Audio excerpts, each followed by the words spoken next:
അതുകൊണ്ട് നിസ്കാരം വെച്ചവനുള്ള ശിക്ഷ എന്താണ്? യുക്തലുബി നെറുബി ഒരെ പെരടി വെട്ടിയിട്ട് കൊല്ലണം എന്നാണ്. കേട്ടിട്ടില്ലേ? അത് കേൾക്കാത്തലൊക്കെ ഉണ്ടെന്ന് എനിക്ക് തോന്നുന്നത്. ഇപ്പൊ കുറേ ആളുകൾ നിസ്കാരം കല്ലാക്കിയാണ് ഇനി പത്താ കാട്ടാന്ന് ചോദിച്ചാൽ നമ്മൾ കണക്ക് നമ്മൾ നോക്കണം എത്ര കൊല്ലം നിസ്കാരം ഒഴിവാക്കിയെന്നുള്ളത് ഓൽക്കത് അറിയില്ല. ഞാൻ പൈലാണ് കുടുങ്ങിയത് കുറെ.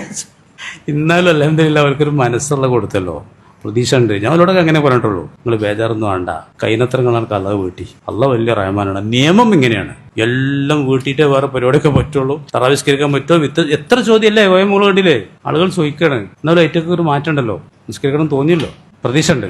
ചിലർക്കൊന്നും തോന്നുന്നില്ലല്ലോ. ഇങ്ങോട്ട് നോക്കി, ആ മസലിന്റെ ഒരു ഗൗരവം നിങ്ങൾക്ക് മനസ്സിലാക്കണം. നിസ്കാരം കള്ളമുള്ള സുന്നത്ത് നിസ്കരിക്കാൻ പാടില്ല നല്ല മസല. അങ്ങനെയാണോ മസല? പിന്നെന്താ മസല? നിസ്കാരം അകാരണമായിട്ട് കലാക്കിയ ഒരാള് അവൻ അള്ള കൊടുത്ത ആയുസ് നിസ്കാരം കഥ വിട്ടിട്ട് വേറെ ഏത് പരിപാടിയും പറ്റുള്ളൂ. സുന്നത്ത് നിസ്കരിക്കാനും പാടില്ല, പേപ്പർ വെച്ച് തീർക്കാനും പാടില്ല, മൊബൈൽ തോണ്ടി കുത്തിർക്കാനും പാടില്ല, ഒന്നും പാടില്ല. എന്ത് മാത്രമേ പാടുള്ളൂ? അത്യാവശ്യമായ കാര്യങ്ങൾ. ഭക്ഷണം കഴിക്കണം, മലമൂത്ര വിസർജനം ചെയ്യണം, ഭക്ഷണത്തിന് മാർഗമൊന്നുമില്ലെങ്കിൽ പണിക്ക് പോകണം, കഴിഞ്ഞെന്ന പണി കഴിഞ്ഞെന്ന കഥ വിട്ടുക, പണി മാറ്റി വന്നാണ്ട് ചായം കടിയും കുടിച്ചാണ്ട് കഥ കൂട്ടി കുത്തിരിക്കുക. അല്ലാതെ സുന്നത്ത് നിസ്കരിച്ചാൻ പാടില്ല എന്ന് എവിടെയും പറഞ്ഞിട്ടില്ല. ആളുകൾ വിചാരം ആകെയിൽ സുന്നത്ത് നിസ്കാരമേ പറ്റാത്തുള്ളൂ. പണ്ട് ഞാൻ കുറ്റിപ്പുറത്ത് ആ മസല പറഞ്ഞു സുബി, അതിൽ ജുമാന്റെ അതോടൊന്നും സുന്നത്ത് നിസ്കരിച്ചവരൊക്കെ പിന്നെ സുന്നത്ത് നിസ്കരിച്ചാൽ പോലെ തുടങ്ങി. പുതിയ ആകെയിൽ ചില ആളുകളെ, എല്ലാവരും അല്ല, അൽഹംദുലില്ലാ പറഞ്ഞാ പോണേ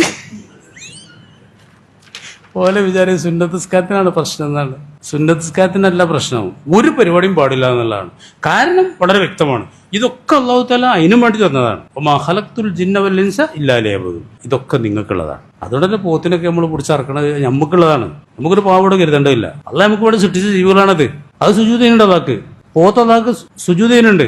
ആ സുജൂദ് ഒരിക്കലും മുടങ്ങിയിട്ടില്ല. അതിനെ പിടിച്ചിട്ടാണ് വാർത്താണ് തിന്നണം. എന്നിട്ട് നമ്മൾ നിസ്കരിച്ച് നടന്നാൽ പിന്നെ നമ്മളെ കൊല്ലണ്ടേ? നിങ്ങളത് പറഞ്ഞാണ്. ഇത് വളരെ ഇല്ല, നമ്മൾ ഇന്നലെ പറഞ്ഞില്ലേ, ആകാശം ഭൂമിയും സൂര്യനും ചന്ദ്രനും നക്ഷത്രങ്ങളും മരങ്ങളും ജന്തുക്കളും ദവാബു ജന്തുക്കൾ, പോത്തിനെ പറ്റിയാണ് പറയുന്നത്. അതൊക്കെ അള്ളാഹ്ക്ക് സുജൂദ് ചെയ്യുന്നുണ്ട്. ഇപ്പൊ കസീറും മിനന്നാസി, കുറച്ച് മനുഷ്യന്മാരും സുജൂദ് ചെയ്യുന്നുണ്ട്. ഇപ്പൊ കസീറും ഹക്കറിയില്ല, കുറെ മനുഷ്യന്മാർക്ക് അതാണ് ശിക്ഷയാണ് സ്ഥിരപ്പെട്ടത്, ഒരു സുജൂദ് ചെയ്യണില്ല.